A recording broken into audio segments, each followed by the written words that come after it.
سلام كبرات تخاتلتي كما يتقنيو زي أب هارمود ميديا نابخم نفرنو نايزينا مزيحة مدب كوينو أمنا إلو معانت مدب نخا هاب تخال فقيزية فليز بلا حدا نويحن سفيحن أرستي بزعبا قدا إميغريشن ترحل إلنا خنو دينا أقداسنتنا إذا قدا يتلعيل زولو لومي كتريو تسفان دا قبركو نعوز غون حبريتها بزرزر كتنبوبو كابتو ويب سايت ناي ميغراهون سفركت زوات حبريتاون نابخم قنبلينا أتي أقداسنتنا إذا وات إذا لو حبريتا أزي طعام سلزخونة سبات ببزح تقبرو زلو جيجاتات سلزخونة ها نت جيجاتاتهم كأنه سلزخولو مهار زخونة تحس سلزلو ناب كله خبات حكا نا شير مقبرة يترسو يخو من دابلكو نابتي أر استخاتي أبت قدام يا أستي قدامين نايم حدد نايلو معنتي بزعبا قداي مسحب منبر فقط أبشو ودن مخانيو ميجراهون سفركت بعلت عسرت شعات أبزو صوا حبريتها بزرزر قليل له جي يغريتها مجمريا زي ساعة الحميمة الله فنو زلهم مدب تناي دمص قرب تمدب نخيترف بمبال قبر اللغمبر قرب تصلين سلازلو تناي ساعة الكونتات دمصي تغير بمهلاو يغريتها حتى ما بمقصال جن أتي أقدس تلايتي مدب ديمو قرات قدامنت بمهابيه كقرب الفتن دلو لازت الدمص اللوتي حمي مثل زلو مهانو تردوني تسفى قبر سلازي أبتر استي بمملاس أتي قدامنت كابت تواهيو دلو بمنقست أمامني ميقرحون سفركت كلهم زكالو من قدتات غيركا منبر فقاد ناي سبات كسحبوا الزخول هناتات تباهيلو أبز حلف مدباتنا عسرت حدا شيح فايلات عسرت حدا شيح منبر فقاد كم تسحبه قليتنا نيرنا قدميون أبز صبصاب كم تريوو خنريكم كم فتنينا أبز زرزرون كتريوويهم أبز صبصاب كم زرق أتي قطري قدميو عمد عسر سلسة شحن نبرن لو ما عمد كا منقستي قدامنت كوا هابو اللو ويلو نمنقست عمام هيبو زخيت زلمو تمنقست قا نزي تفقاد زو سحبو اللو زلو خنتات كلتا فقاد مسحب مالت تاي مالتي قداماي تغلالا منبر فقاد مسحب اللو زي بستفالاليه مغنياتات السحب حدا سبات أقدمهم دحر دا حسيو منات أنيحهم زبل مالتيو جيجا حبريتا هيبو منات أنيحهم دحرنا انت فليتنا تحبريتا تحبريتا خاني وسان انت نيرو منبر فقادهم نسحبو يبل أبت زرزر توقيليت له فحدا تركال لسب بقولن له فلاكتيك أبيفتر بجيجا حبريتا زتوهب مالتيو تي خالق فليز بلا مغنيات سبات كابز عدي كي نغورو خي حبوري وص كابز عدو وصيهم كلتا عمدنا لعال تغيرهم يسحب نورمال تحقي وصي خاصن حل تخيل حدا عمتي كاب حدا عمدنا لعال تقوينو جن يسحب يزبل أمي جراهون سفر كتابت ويب سايت لكم كاب كل تعملنا لعال تغير كاجن طالعات مسحب منبر فقادك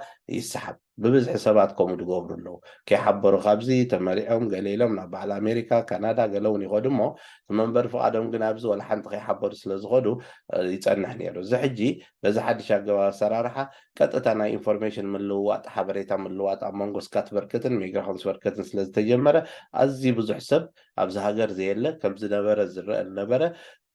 فايلاتو يسحبكم زلون يفلتكم زلون أبز زرزر تقليت له كالي كاب شودن زقعزو زوصو خونو خالوت كاني ستاتسهم طرح زتنكف انتاي مالتي زي منبر فقادو ما يسحبن تايدا ات ستاتسهم طرح يسحب شديش ناي عقبة محتت مخنياتات اللو كابهم حدا مخنياتي الكقريب كاتنيركا دحراي جن دحيرهم زوصو حبريتا كابت شديش مخنياتات كحدا لكع كم زي نبرة لكع تحبريتا جيجا هم نبرة مستفلته نعو قاد سحبوا الخناتات اللو مالتي زي بزرزر تقليت له أبتي بقطري لما عميت أم زلوا كابز تسحب قطرتاتي لما عميت أم زلوا أب عسرة عسرت حدا شحن شو عتميتن عسرة شو منتن منبر فقد تسحبوا كابهم كل تميتن ديس عن حدا نيم ستاتس راح تسحبن منبر فقد ملو تسحبن ستاتس تسحبن الله ناب عسرة حدا حجرة أيوة كاب عسرت حدا شحن شو عتميتن ناب عسر سلسة شحن تشعة تميتن ديبو إذا أنت مالتي أتنا مسحب نجر حجي منقستي كم قدام أمام تواهيبو حلاف النتي بسرح الناس لزلو قدام النتي بنان سرح له زلنا قدايو إلى ميجريشن أو حبيرة ماله إذا مالت أزي بزح زبالة قداياتكم خقات أمي مالتي إذا ما استقدمنا نتنبهز إن زلنا نجر تتحيز زخيلي لما جمع يا جيزي قد ما حجي زي نبرة نبي إرترا مسواك سلا زي نبرة سبات أسيرهم لومي ناب إرترا نسوقكم عين خلينا ግን ናብ ካልእ ሳልሳይ ሃገር ቪዛ ዘየድልየን ሃገራት ኣለዋ ክንዲዚ ሃገራት ተባሂሉ ኡጋንዳ ካብ እንዳጠቐሱ ናብአን ብፍቓድኩም ኪዱ ናብ ዓድኹም ክንመልሰኩም ኣይንኽእልና ብምባል ምእሳር ጀሚሮም ኣለዉ እዚ እውን እቲ ሰብ ክፈልጦ ኣለዎ እንታይ ማለት እዩ ክገብሮ ዝኽእል ነገር እንተሎ ኩሉ ይግበር እቲ ሰብ ክገብሮ ዝኽእል ነገር ተደየለ ከዓ ንኩሉ ነገር ተዳልዩ ይፅንሕ ምክንያቱ እቲ ሕጊ ይቕየር ስለ ዘሎ ሕጂ ተቐይሩ ይተርር ስለ ዘሎ ገዛ ገዛ ኮንኩሕኩሕ ኢና ዝብልሉ ዘለዉ ኩነታት በድራሻ እናመፁ ሰባት ክሓቱ ምዃኖም ንመጀመርያ ግዜ ዝሓለፈ ሰሙን ንዒራቅ ብነፋሪት ገይሮም ኣገዲዶም ሰባት ንዒራቅ ከም ዝመለሱ ዜና ክነግረና ቀኒሎ እዚ ሕጂ ተቐዳማይ ተግቢሩ ዘሎ ኮይኑ ከምኡ እውን ናብቲ ካልእ ክቕፅል ምዃኑ እዮም ዝነግሩ ዘለዉ ብብዝሒ ከዓ ሰባት ይኣስሩ ከም ዘለውን ድሮ ኣብ ማሕበራዊ መራኸቢታት ሰምዑ ከም ዘለኹም ኣብ ማሽታ ዝተኣስሩ ሰባት ሰላማዊ ሰልፊ ግበሩልና ኣብዚ ሒዞምና ሰቂሎም ኣሳቂና ኣለዉ ዝዓይነቱ ፃውዒታት ኣብ ማሕበራዊ ሚድያታት ብብዝሒ ይካየድ ኣሎ ብፍላይ ነቲ ቋንቋ ዓረብ ዝሰምዕ ሰብ ከዓ ክሪኦ ክእል እዩ ብኡ ኣቢሉ እቲ ሓደጋታት እንዳበዝሐ ክኸይድ ምዃኑን ናይ ሰብኣዊ መሰል ተጣበቕቲ እውን ብብዝሒ ይዛረብሉ ከም ዘለውን ፅባሕ ንጎ ምስ ኮነ ግን ወላ ሓንቲ ክጋላብጠካ ከም ዘይክእል ሰባት ከዓኒ ክገብርዎ ዝኽእሉ ነገር እንተሎ ክገብሩ ከም ዘለዎም ክዘናግዑ ከም ዘይብሎም ኩሉ ሻዕ ሕጋዊ ኮንካ ምኻድ ዝመስልዎ ስለዘየለ በቲ ሕጊ ዝፈቅዶ መሰረት ክገብርዎ ዘለዎም ነገር ክገብሩ ከም ዘለዎም ከምቲ ናይ ቅድሚ ሕጂ ተዛኒኻ ፀኒሕካ 4 ዓመት ፀኒሐ ኢደይ ክህብ ገለ እሱ እውን ክተርፍ ኣብ 8 ዓመት ክኸውን ዝብል ፃውዒት ይቐርብ ኣሎ ስለዚ እቲ ዝኸይድ ዘሎ ኩነታት ከምቲ ዝነበረ ይኮነን ሕጂ ኣብዚ ብዝፀብፃብ ከም ትርእይዎ ኦብድራግ ፍሮም ሬኒ ካብ መንግስቲ ተዋሃበና ሓላፍነት እንታይ ሕጂ ነዚ ኣብቲ ሲስተም ናይ ዕቑባ ዝነበረ ሚስብሩክ ወይ ከዓ ነቲ ሲስተም ብግቡእ ዘይምጥቃም ንዕኡ ንምቁፅፃር ተባሂሉ ዝተዋህበና ዕማም ቀዳምነት ሂብና ንኸዱ ዘለና ነገራት ንዕኡ ኢና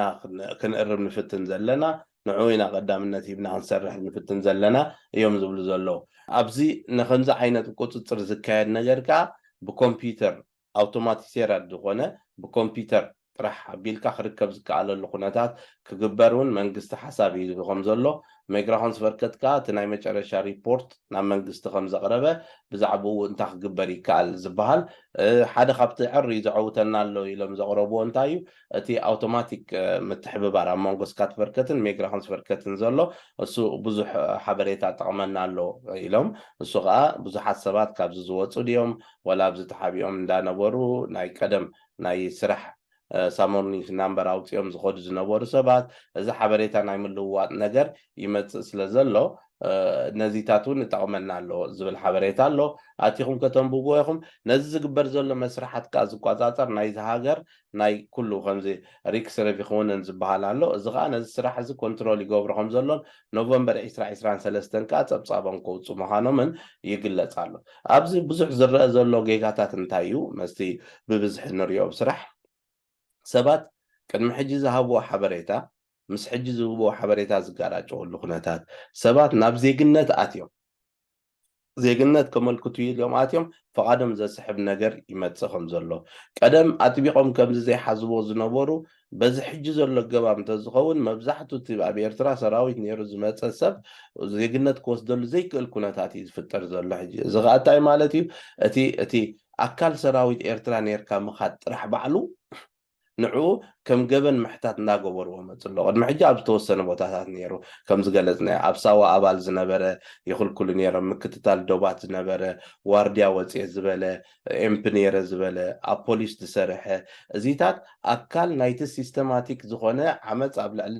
ደቂ ሰባት ዝገበረ ስርዓት ኮንካ መሳርሒ ኮንካ ከይድካ ኢኻ ብምባል እዮም ዝነፅግዎ ዘለዉ ሕጂ እንዳገፍሐ ከይድ ስለ ዘሎ እዚ ዳርጋ እቲ ዜግነት ምውሳድ እቲ ካረንስቲ ድብልዎ ካብ 25 ናይ ገሊኡ እስከ 15 ዓመት ኣይሓለፈን ካብቲ ጎድፎ ነቲ ስርዓት ዝብል እቲ ናይቲ መንግስቲ ኣጥብቕዎ ዜግነት ብቐሊል ክርከብ የብሉን ዝብል መምርሒ ዝተዋህበና ተባሂሉ ኣዝዩ ብዙሕ ሰብ ከምኡ ክልከል ኣሎ ናይ ኣይደንቲቲ ቅድሚ ሕጂ ነጊርናኩም 10 ኦክቶበር 2022 ዝወፅእ ኣዋጅ ዝኾነ እትኹን ማይነር ንእሽተይ ኣብ ዕድመ ፍልሊ ተጋጢሙ ኣብ ኩሉ መድያት ኣብ ፋሚሊ ምጥርናፍ ኣብ ዜግነት ኣብ ኩሉ ክትተሓባበሮም የብልኩም ክትነፅጎም ኣለኩም ዝብል መምርሒ ይወሃብ ኣሎ ስለዚ ኩሉ ሻዕ ቤት ፅሕፈታት መንግስቲ ብመምርሒታት ተቐይዶም ስለ ዝኸዱ እቶም መምርሒታት ከዓ መስቲ ፖለቲካውያን ኣብ ስልጣን ዝመፅሉ ናይ ምርጫ መስርሕን ዝኸይድ ስለ ዝኾነ እቲ ዝነበረ መስርሕ ኩሉ ከምቲ ዝነበረ ስለዘየለ ዝምዕብል ዘሎ ምዕባለታት ብደቂቕ ተኸታቲልካ ክትገብሮ ዝግባእ ነገር ምግባር የድሊ በዚ ጉዳይ እዚ ዝትንከፍ ኣዝዩ ብዙሕ እዩ ቅድሚ ሕጂ እውን ገሊፅና ነርና ብስራሕ ፍቓድ ዝወሰዱ ሰባት ንኣብነት እንተወሲድና ቅድሚ ሕጂ ስራሕ ወሲዶም ኣብዚ ስራሕ ነይሮም ዝኸዱ ዝነበሩ ምሕዳስ ምስ ኣኸለ ሕጂ ንኩሎም ክስሕብሎም እዮም ፍቓዶም ምሕዳስ ምስ ኣኸለ ደሞዞም ቅድሚ ሕጂ ክወስዱ ከለዉ 13,500 ንላዕሊ ተነይሩ ቅቡል እዩ ነይሩ እቲ ደሞዝ ሎሚ ከምኡ ቅቡል ኣይኮነን 26,700 ገይሮም ዕፅፊ ሕጂ እቲ ዕላማ እንታይ እዩ ነቶም ፖለቲካውያን እንታይ እዮም ድብል ዘለዎ ክትርድእዎ ነዞም ሰባት እዚኦም ተውፂኢናዮም እቲ ቀሊል ስራሓት ፅሬት ካልእ ስለ ዝኾነ እሶም ተወፂኦም ነዚ ስራሕ እዚ ዝሕዝ ኣብዚ ሶሻል ጥራሕ ድወስድ ደይሰርሕ ብዙሕ ሰብ ኣለና እሶም ክኣትውዮም እቲኦም ንዓዶም ንመልሶም ይኺዱ እቶም ኣብዚ ዘለዉ ሶሻል ድወስዱ ከዓ ንዑ ተሰሪሖሞ ግብሪ ክኸፍሉ እዮም ንቁጠባ ናይቲ ሃገር ፅቡቕ እዩ ስለዚ እዚ ሎው ኢንካም ስራሓት ንማንም ብደገ ዝመፅእ ክንፈቕዶ የብልናን እዚ ሎው ኢንካም ስራሓት ንኣብዚ ዓዲ ዘለዉ ክኸውን ኣለዎ ካብ ዝብል እዮም እዚ ኣሰራርሓ ዝኸድዎ ዘለዉ ስለዚ እቲ ዕላማ እቲ ከያይዳ እንታይ ምዃኑ ተረዲእና እንታይ እዮም ዝገብሩ ዘለዉ ፈሊጥና ብኸመይ መንገዲ ንዑ ክንገጥሞም ዘለና ክንሓስብ ኣለና ማለት እዩ እንታይ እሱ ማለት ወይ ሰባት ኣይከኣሉን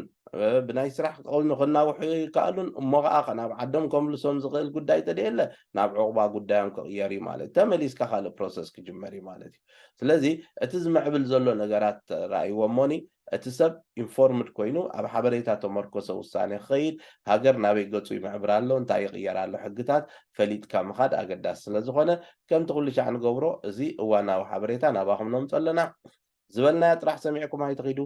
እቲ ሊንክ ብታሕቲ ክንገብረልኩም ኢና ኣብ ሜግራኾን ዝፈርከት ዘሎ ሓበሬታ ብዝርዝር ንኩሉ ቀሚጥዎ ኣሎ ካብኡ ኣቲኹም ከተንብቦ ከዓ ተስፋ ንገብር ንሎም መዓንቲ ዘቕረብክዎ እዚ ናባኹም ዘበልክዎ እዩ ዝቕፅል ብካልእ ትሕዝቶ ስጋዕ ንራኸብ ሰላም ቅንያት መጽሐፍ ሕሪቲ ኣብ ጭውያ ሲናይ ሙሉእ ብሙሉእ ኣብ ሓቀኛ ዛንታ ዝተመርኮሰት ሓዳስ መጽሓፍ ሕሪቲ ኣብ ጭውያ ሲናይ ዛንታ ናይታ ነብሰ ጾርን ከላ ተጭውያ ናብ ሲናይ ዝተሸጠትን ብዙሕ ውረደይ ብዝሕለፈትን መንእሰይ ሕሪቲ ተስፋይን ኣገራሚ ዛንታን መሳጥ ብዝኾነ ኣገባብ ተጻሒፉ እንሆ ተቐሪቡ ነብሰ ጾር ከለኹ ብሓይሊ ናብ ሲናይ ተጨዌ ትዝገርም ዛንታይ ድማ ካብዚዩ ዝጅምር ገጽ ጋልሄ ድማ ክዛረበሉን ክትጸሓፍን መሪጽ ኣለኹ ዘይተሓስበ መከራን ኣፈታትሑን ስቅያትን ተጻዋርነቱን ብድሆታትን መስገደሉን ኣብ ዛንታ ሕረይቲ ተጻሒፉሎ ህይወት ደቂ ሰባት ብዝተፈላለየ ጸገማት ዝተኸበበ እኳ እንተኾነ ንሕረይቲ ተስፋይ ግና ሕልፍ ኣለዎ ትብዓትን ተጻዋርነትን ነብሰ ጾርን ከላ ኣብ ጭውያ ሲናይ ዘሕለፈቶም መከራን ትብዓትን ብመጽናዕቲ ተዳልዩ እንሆ ተቐሪቡ መጽሓፍ ሕረይቲ ኣብ ጭውያ ሲናይ ምልእቲ መጽሓፍ ዛንታ ሕረይቲ ሒዛ ተቐሪባ ህይወት ትምርቲያ ዛንታ ሕረይቲ ድማ ንጸገም ከመይ ንብድሆን ንሰግሮን ትምህርቲ ትሕልፍ መጽሓፍ እያ ነዛ መሳጢት መጽሓፍ ንምውናን ብቐጥታ ብዌብሳይትና ክትእዝዙ ትኽእሉ ወይ እውን በዚ ስዕብ ኣድራሻ ተወከሱ ኣብ ሓቀኛ ዛንታ ዝተመርኮሰት መጽሓፍ ሕረይቲ ኣብ ጭውያ ሲናይ ሃርሞኒ ሚድያ ዕለተ ልደት መርዓ መመረቕታን ካልኦት ኣገደስቲ ዝኾኑ ናይ ፈተውትኹምን መቕረብትኹምን ምድላዋት ናይ እንቋዕ ሓጎሰኩምን እንቋዕ ኣብቅዓኩምን መልእኽትታት ንምምሕልላፍ ዘኽእለኩም መደብ ጀሚርና ከም ዘለና በዚ ኣጋጣሚ እዚ ንኹልኹም ተኸታተልቲ ሃርሞኒ ሚድያ ንሕብር ንኹልኹም ፈተውትኹምን መቕረብትኹምን እንቋዕ ኣብቅዓኩም ንምባል ኣብ ትደልይሉ እዋን ሃርሞኒ ሚድያ ዕድል ከፊትልኩም ስለ ዘሎ ተጠቀምሉ